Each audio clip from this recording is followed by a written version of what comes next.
जय सिया राम, जय श्री कृष्णा, राधे राधे सभी भक्तों को।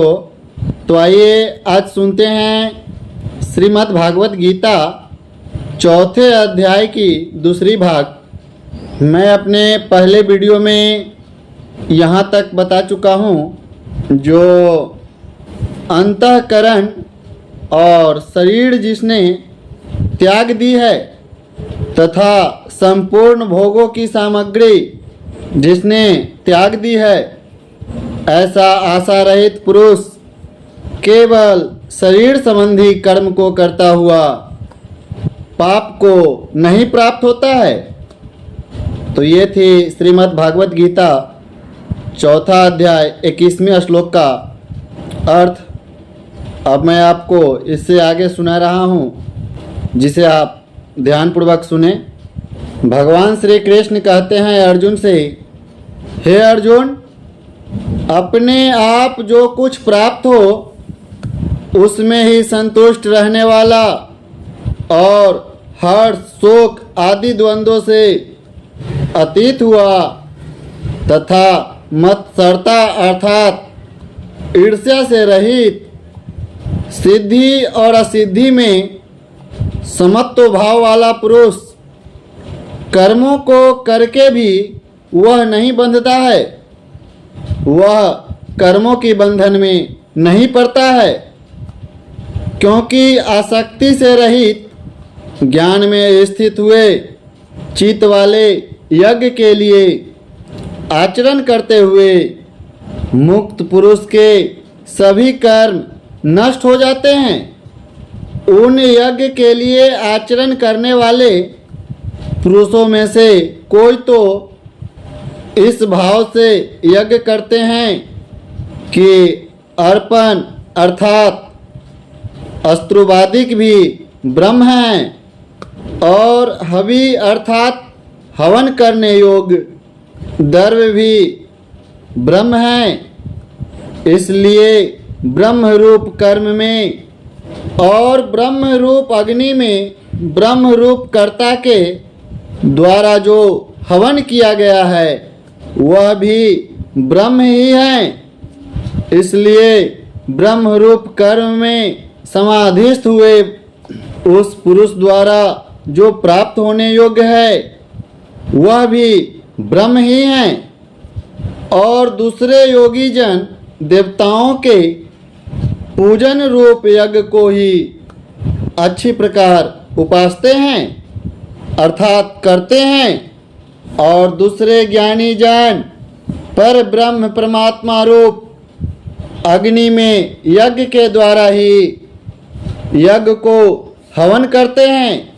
अन्य योगी जन श्रोत्रादिक सब इंद्रियों को संयम अर्थात स्वाधीनता रूप अग्नि में हवन करते हैं, अर्थात अपने इंद्रियों को विषयों से रोककर अपने बस में कर लेते हैं। और दूसरे योगी लोग शब्दादिक विषयों को इंद्रिय रूप अग्नि में हवन करते हैं, अर्थात राग द्वेष रहित इंद्रियों द्वारा विषयों को ग्रहण करते हुए भस्म रूप करते हैं। और दूसरे योगी जन संपूर्ण इंद्रियों की चेष्टाओं को तथा प्राणों के व्यापार को ज्ञान से प्रकाशित हुई परमात्मा में स्थिति रूप अपने योगा अग्नि में हवन करते हैं।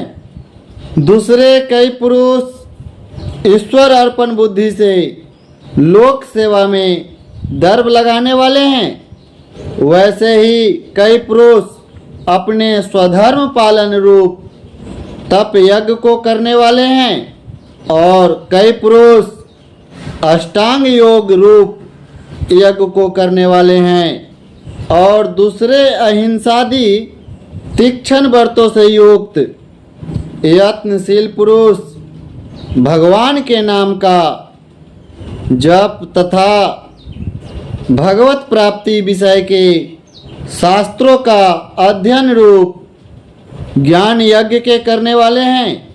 और दूसरे योगी जन अपान वायु में प्राण वायु को हवन करते हैं, वैसे ही अन्य योगी जन प्राण वायु में अपान वायु की हवन करते हैं।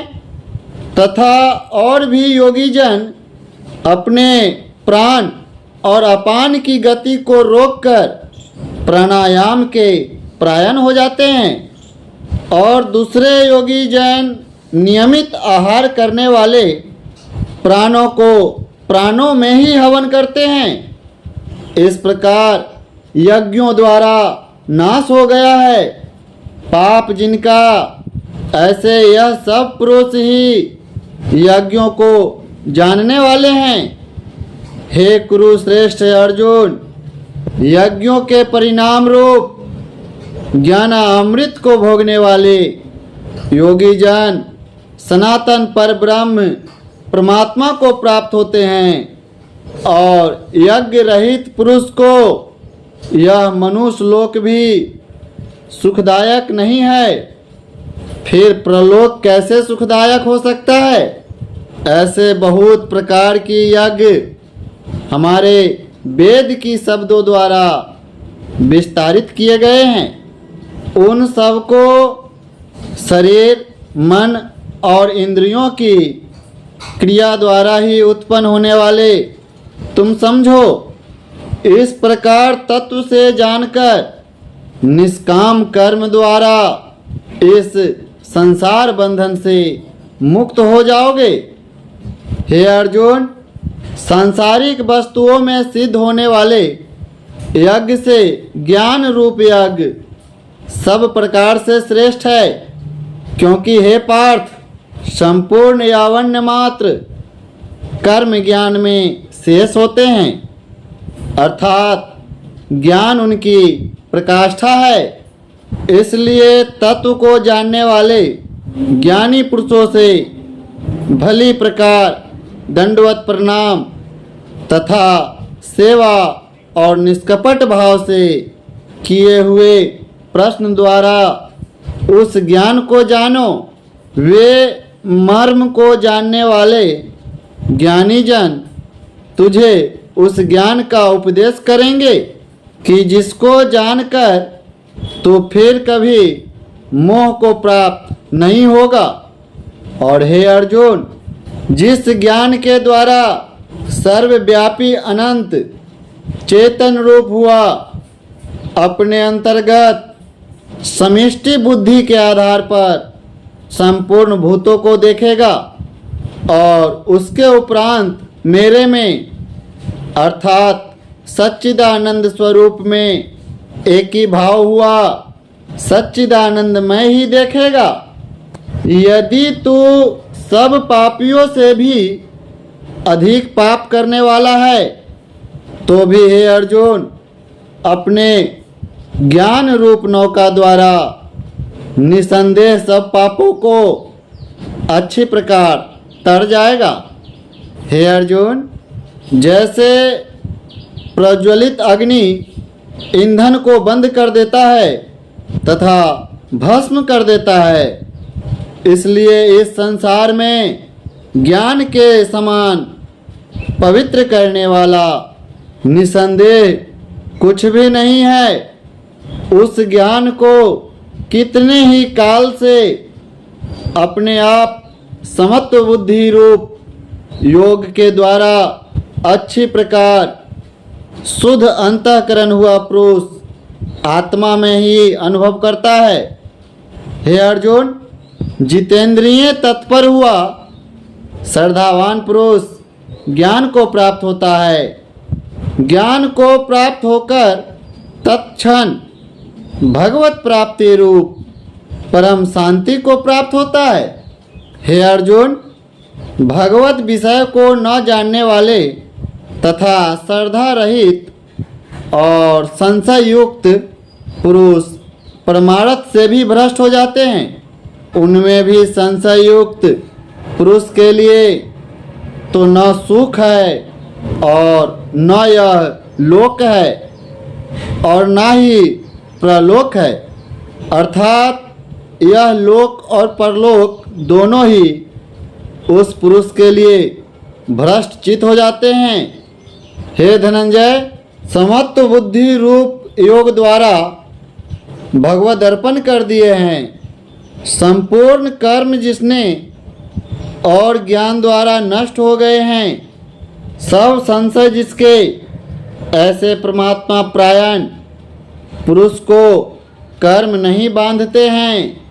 इससे हे भरतवंशी अर्जुन, तो समत्व बुद्धि रूप योग में स्थित हो और अज्ञान से उत्पन्न हुए हृदय में स्थित यह अपने संशय को ज्ञान रूप तलवार द्वारा छेदन करके युद्ध के लिए खड़ा हो जाओ और युद्ध करो। तो चलिए मिलते हैं अगली वीडियो में। और ये थी श्रीमद् भागवत गीता चौथे अध्याय श्लोक 22 से 42 तक संपूर्ण कथा हिंदी में। तो जय सिया राम, जय श्री कृष्णा, राधे राधे। और एक बार प्रेम से बोलिए वृंदावन बिहारी लाल की जय।